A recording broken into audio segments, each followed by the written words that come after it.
शीशा नियन दिल तुरले में नफरत के बास धके उड़ले सुना हमर शीशा नियन दिल तुरले में नफरत के बास धके उड़ले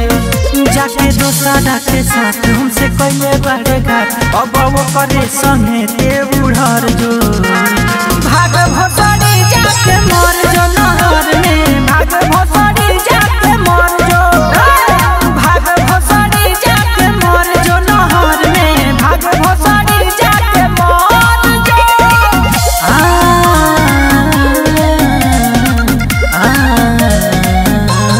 मर जो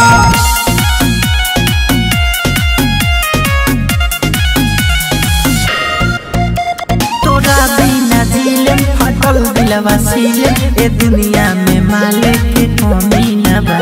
रहता नि जागल भइल बानी पागल गम छोड़ला के तोहरा तो तनी न बा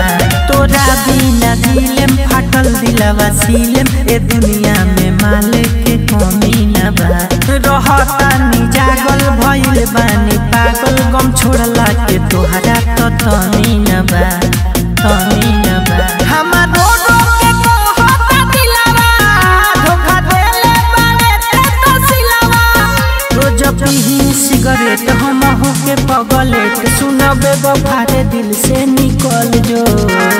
भाग भसड़ी जाके मर जो नहर में भाग भसड़ी जाके मर जो भाग भसड़ी जाके मर जो नहर में भाग भसड़ी जाके मर जो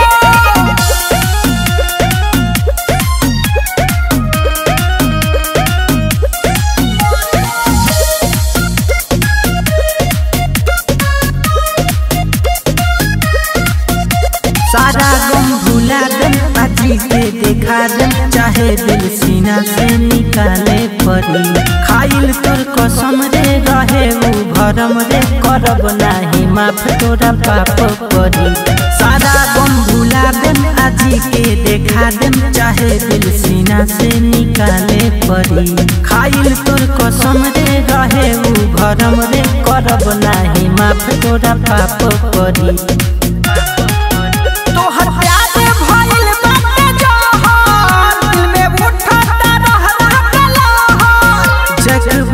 खुशहाल उनकर सुनर बिया माल रोज कहे सुबह सवा सुधर जो